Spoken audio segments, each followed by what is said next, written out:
Hello students, हम लोग chapter 11 के विविध प्रश्नावली पे हैं और क्वेश्चन नंबर है 1। क्या कह रहा है? सिद्ध कीजिए कि मूल बिंदु से बिंदु इतना को मिलाने वाली रेखा बिंदुओं, यहाँ पे देखिए दो बिंदु दिए गए, इतना और इतना, से निर्धारित रेखा पर लंब है। यानी कि मूल बिंदु और इस बिंदु को मिलाने वाली रेखा, बिंदु इसको और इसको मिलाने वाली रेखा पर लंब है, ये हमें दिखाना है। तो हम लोग यहाँ पे लिखते हैं मूल बिंदु, जिसका निर्देशांक आपका क्या होगा 0 0 0 तथा 2 2 1 1, ये दूसरा बिंदु है, को मिलाने वाली रेखा का दिक् अनुपात क्या होगा? दिक् अनुपात, यानी हम लोग इसे दे देंगे, यहाँ पर दिक् अनुपात को क्या देंगे A1 B1 C1। ये क्या हो जाएगा?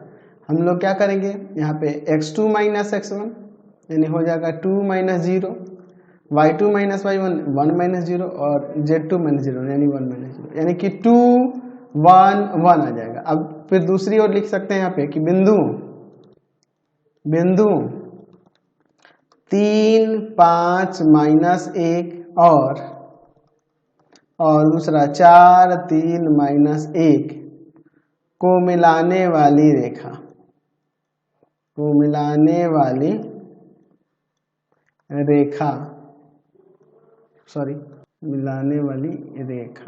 स्पेस कम है यहाँ पे, ठीक है, मिलाने वाली रेखा का दिक् अनुपात यानी कि A2 B2 C2, तो क्या हो जाएगा 4 माइनस 3 3 माइनस 5 और माइनस 1 माइनस 1। तो यहाँ देखिए हो जाएगा 1, यहाँ हो जाएगा माइनस का 2 और यहाँ देखिए माइनस माइनस प्लस 0 आ जाएगा। अब यहाँ पे लिख सकते हैं हम लोग, दिखाना है लंब है, तो A1 A2 plus B1 B2 और प्लस C1 C2 0 आना चाहिए, ये ना हम लोग जानते हैं। तो हो जाएगा 2 गुना 1 प्लस 1 गुना माइनस 2 प्लस 1 गुना में 0, तो यहाँ आ जाएगा 2 माइनस 2 और यहाँ 0, तो 0 आ गया कि नहीं? इसलिए कह सकते हैं कि रेखाएं एक लंब है, इसलिए कह सकते हैं कि रेखाएं एक दूसरे पर लंब है। या हम ऐसे भी कह सकते हैं कि मूल बिंदु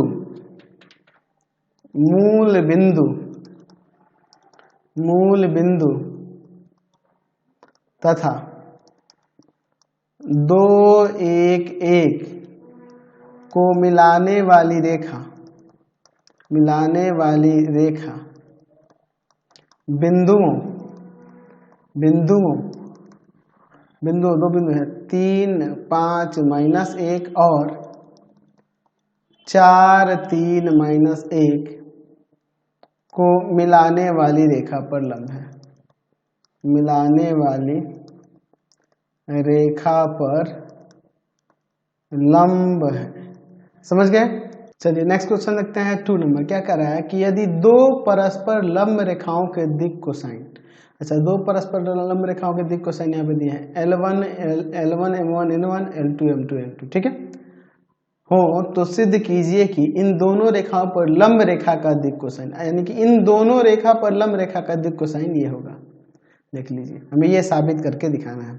चलिए, तो हम लोग यहाँ पे देख रहे हैं कि हमारे पास दिया है कि ये दो रेखाओं के हमारे पास दिक् कोसाइन दिए हुए हैं, ठीक है, दो परस्पर लंब रेखाओं के दिक् कोसाइन दिए गए हैं। तो यहाँ पे दिया है कि L1 M1 N1 और L2 M2 N2 दो परस्पर लंब रेखाएं हैं, लंब रेखाओं के दो परस्पर लंब रेखाओं के दिक् कोसाइन है, ठीक है। अच्छा, ये हमारे पास दिया हुआ है। अच्छा, तो जब ये दो परस्पर लंब रेखाओं के दिक् कोसाइन है तो हम लोग यहाँ लिख सकते हैं L1 L2 plus M1 M2 plus n1 किसके बराबर हो जाएगा, 0 के बराबर हो जाएगा, है ना। इसको समीकरण 1 लेते हैं। चूंकि ये दिक् कोसाइन दिए गए हैं तो हम लोग जानते हैं कि इनके वर्गों का योग 1 होता है। L1 का स्क्वायर m1 का स्क्वायर प्लस n1 का स्क्वायर इक्वल टू में 1। ये समीकरण 2 लेते हैं। उसी तरह से हो जाएगा L2 का स्क्वायर प्लस m2 का स्क्वायर प्लस n2 का स्क्वायर इक्वल टू 1। ये भी हम लोग प्रूव करके देख चुके हैं। परस्पर लंब है इसलिए ये चीज हो गया, और ये हम लोग जानते हैं कि दिक् कोसाइन के वर्गों का योग 1 होता है। किसी रेखा के दिक् कोसाइन के वर्गों का योग 1 होता है। अच्छा, हमें जो दिखाना है, हमें दिखाना है कि जो इन दोनों रेखाओं पर जिनके दिक् कोसाइन दिए गए उन दोनों रेखाओं पर जो लंब रेखा है उसके दिक् कोसाइन ये होंगे। तो हम लोग यहाँ मान लेते हैं कि माना LMN किसी रेखा के दिक् कोसाइन है, दिक् कोसाइन है जो उन रेखाओं पर लंब है। जो दी गई रेखा के दिक् कोसाइन उन रेखाओं पर क्या है, लंब है। जिनके दिक् कोसाइन किन रेखाओं पर लंब है, तो जिनके दिक् कोसाइन हमारे पास दिए हुए हैं, जिनके दिक् कोसाइन L1 M1 N1 और L2 M2 N2 है। समझ गए। चलिए, तो चूंकि हम लोग यहाँ पे ये माने हैं कि LMN दिक् कोसाइन वाली जो रेखा है इन दोनों पर लंब है, तो जब दोनों पर लंब है तो हम तो यहाँ हो जाएगा आपका LL1 plus MM1 plus NN1 equal to में 0। और दूसरा हो जाएगा, इन दोनों रेखाओं को देखेंगे तो हो जाएगा आपका LL2 plus MM2 plus NN2 equal to 0। अब इन दोनों समीकरणों से हम लोग LM और N के लिए बात करते हैं, एज उसे वेरिएबल समझते हैं, ठीक है। और हम लोग ब्रज गुणन विधि लगाते हैं, ठीक है। यहाँ लेंगे L, यहाँ लेंगे M और यहाँ लेंगे N। तो यहाँ पर क्या लेंगे, M और N के गुणांक को लिखेंगे दोनों समीकरणों के, M1 M2 N1 N2। यहाँ क्या हो जाएगा, यहाँ पर N के और L के गुणांक को लिखेंगे, तो यहाँ N1 N2 और यहाँ हो जाएगा आपका L1 L2। फिर यहाँ पे क्या करेंगे, तो यहाँ पर आ जाएगा L और M के गुणांक को, तो यहाँ हो जाएगा L1 L2, यहाँ M1 M2, ठीक है।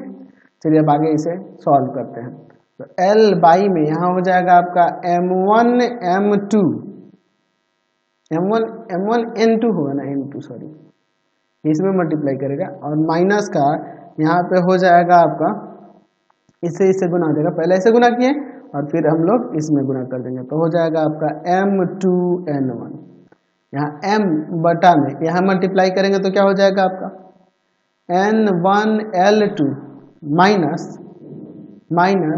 N2 L1 इक्वल टू में N बाई में यहाँ पर क्या हो जाएगा L1 M2 minus L2 M1। समझ गए ना।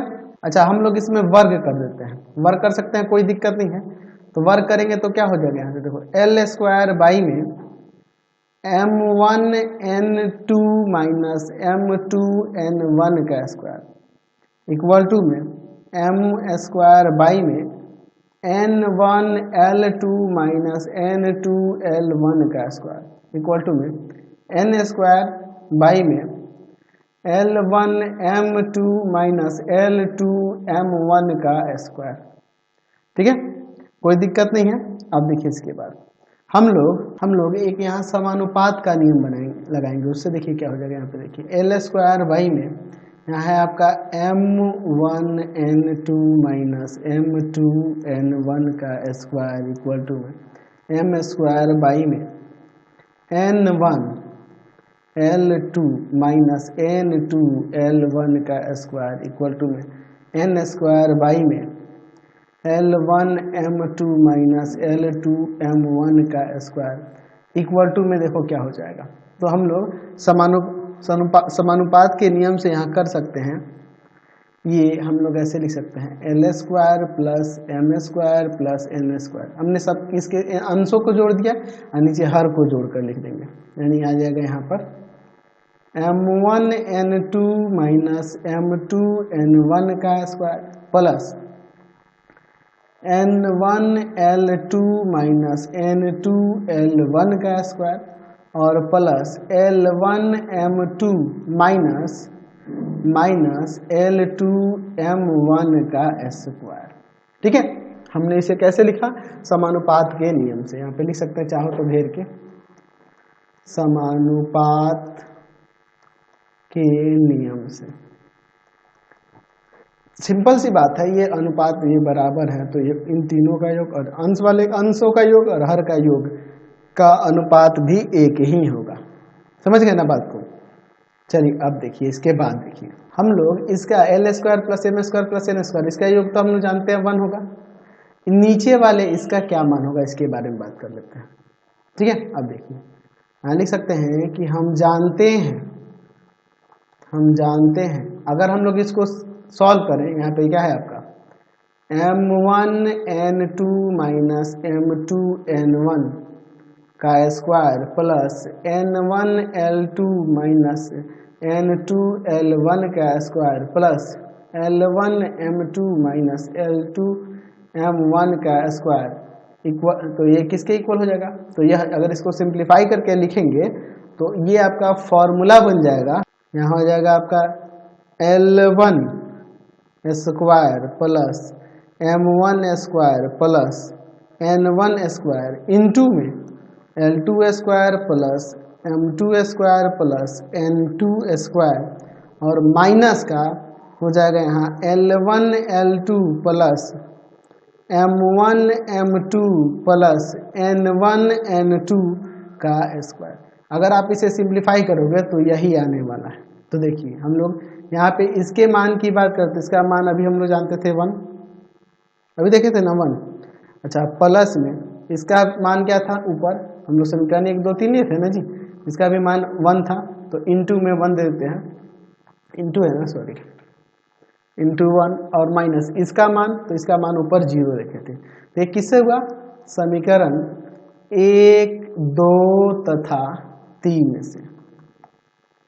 ठीक है, बात को समझे ना? अब देखिए यहाँ से तो ये 1 में इंटू का 1 से 1 में 0 जगह टाइम 1 ही आ जाएगा, यानी कि हमने यहाँ पे दिखा दिया कि m1 n2 minus m2 n1 का square plus n1 l2 minus n2 l1 का square plus l1 m2 minus l2 m1 का स्क्वायर इक्वल टू में 1। अच्छा, चूंकि ऊपर हम लोग देख रहे थे कि एल स्क्वायर बाई में ये वाला टर्म इसके ऊपर था ना जी, ये वाला एल स्क्वायर बाई में है m1 n2 minus m2 n1 का square equal to m square by में n1 l2 minus n2 l1 का square equal to n square by में L1 M2 minus L2 M1 का स्क्वायर इक्वल टू में, देखिए अब ऊपर जो हमने देखा था L square plus M square plus N square, उसका वैल्यू 1 और नीचे इसका भी वैल्यू 1 हो जाएगा, तो 1 बाई 1 1 हो गया। अच्छा, अब इसके बाद अगर हम लोग अलग अलग लें इनको, यानी हो जाएगा एल स्क्वायर बाई में M1 N2 minus M2 N1 का square equal to 1, M square by में यहाँ N1 L2 minus N2 L1 का स्क्वायर इक्वल टू 1 और फिर यहाँ पे ले लेते हैं N स्क्वायर बाई में L1 M2 minus L2 M1 का स्क्वायर इक्वल टू में 1। ये जाकर उधर मल्टीप्लाई करेगा तो यहाँ से L स्क्वायर किसके बराबर हो जाएगा? M1 N2 minus M2 N1। ठीक है, और यहाँ m स्क्वायर किसके बराबर हो जाएगा? तो यहाँ हो जाएगा आपका n1 l2 minus n2 l1 का स्क्वायर, और यहाँ पे n स्क्वायर किसके बराबर हो जाएगा? तो l1 m2 minus l2 m1 का स्क्वायर। ठीक है, तो स्क्वायर से स्क्वायर हटा देते हैं दोनों तरफ, यहाँ भी देखो स्क्वायर है। ठीक है, चलिए तो स्क्वायर स्क्वायर हटा देंगे तो यहाँ एल इक्वल टू में आ जाएगा m1n2 minus m2n1, m equal to में आ जाएगा n1l2 माइनस n2l1, ठीक है, और n इक्वल टू में आ जाएगा l1m2 माइनस का l2m1, ठीक है, समझ गए। तो हमने l m और n ही ना माना था, हमने दिक को जाए ही माना था, तो यहाँ से लिख सकता है कि अतः अभिष्ट रेखा के दिक कोसाइन या कोज्याएं दिक कोसाइन यही हो जाएगा m1n2 minus m2n1 n1l2 minus n2l1 l1m2 minus l2m1, यही हो जाएगा, समझ गए, कोई दिक्कत नहीं है, यही ना हमें साबित करके दिखाना था, हमने दिखा दिया। चलिए क्वेश्चन नंबर 3 देखते हैं, क्या कह रहा है, उन रेखाओं के मध्य कोण ज्ञात कीजिए जिनके दिक अनुपात यहाँ पर दिए गए हैं। तो हम लोग पढ़े हुए हैं फॉर्मूला, अगर दिक अनुपात यहाँ पे मैं लिख देता हूँ कि दो रेखाओं के दिक अनुपात क्रमशः a1 b1 c1 तथा a2 b2 c2 है।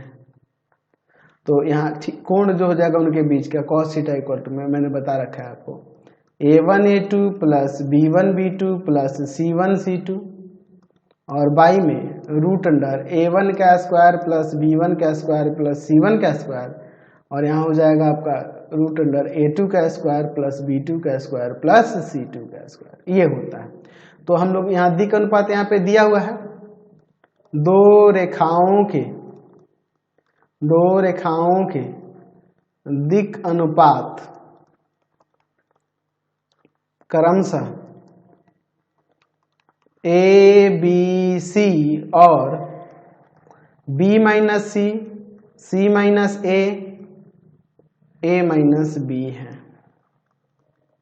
तो यहां से हम लोग cos थीटा इक्वल टू में लिख सकते हैं a इंटू में b minus C plus b into में c minus a plus c into में a माइनस b,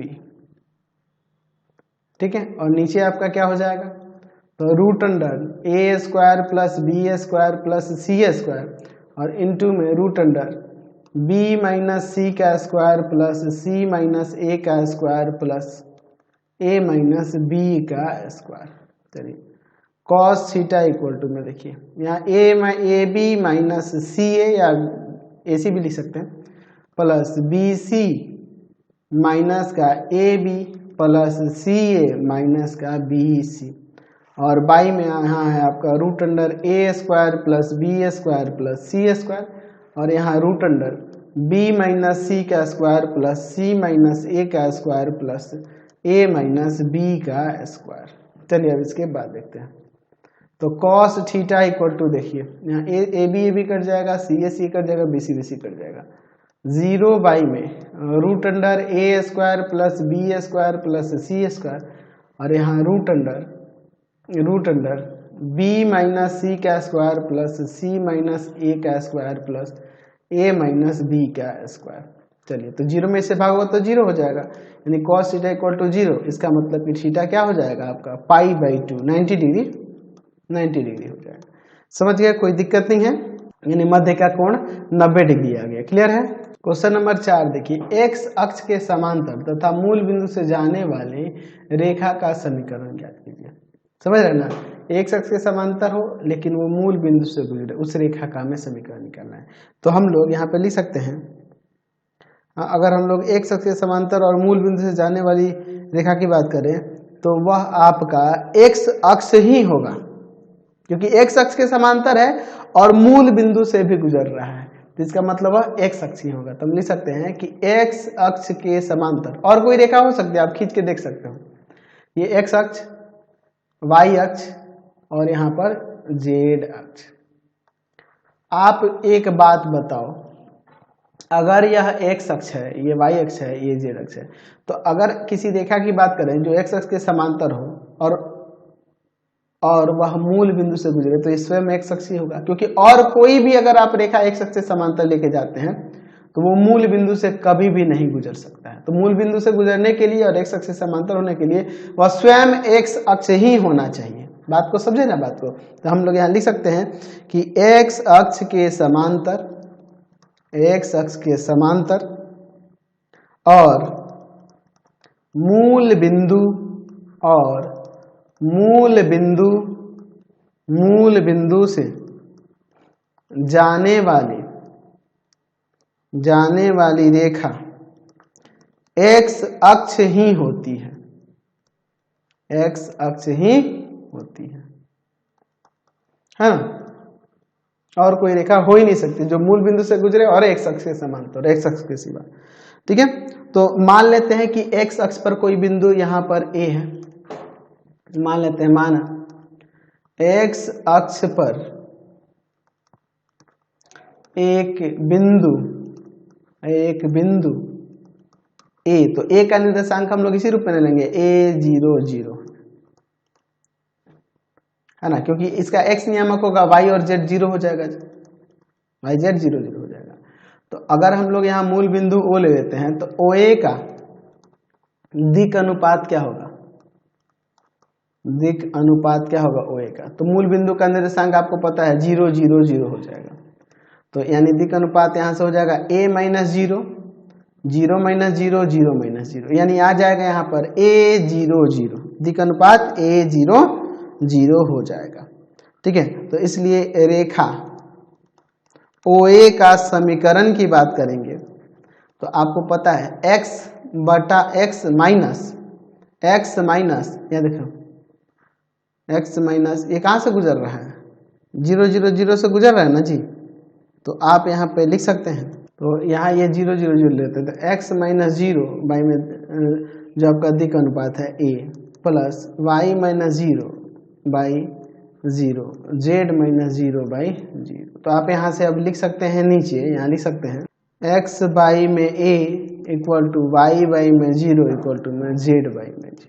समझ गए? तो आप इतना लिख सकते हैं, या फिर एक और काम कर सकते हैं हम लोग, यहाँ से इसमें मल्टीप्लाई कर देते हैं a से, तो यहाँ x बाई 1 हो जाएगा equal to y by 0 equal to में z बाई 0। ये भी आप लिख सकते हैं, ये भी चलेगा, दोनों ठीक है। ठीक है, तो फिलहाल इस वीडियो में यहीं तक रहने देते हैं। नेक्स्ट वीडियो में आगे क्वेश्चन देखेंगे। आपको हमारे 3 चैनलों को सब्सक्राइब करना होगा। पहला है path finder classes Chhapra, path finder classes Chhapra.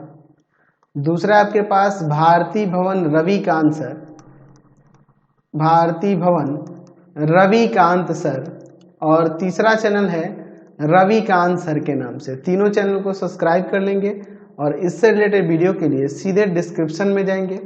इससे रिलेटेड नोट्स के लिए गूगल पे जाकर सर्च करेंगे www.ravikantsir.in और यहाँ जाकर आप सभी क्लासेस के नोट्स और उनके PDF को डाउनलोड कर सकते हैं, पढ़ सकते हैं। इंस्टाग्राम और फेसबुक पे जाके पाथ फाइंडर क्लासेस छपरा को लाइक एंड फॉलो करना नहीं भूलेंगे। Thanks for watching the video.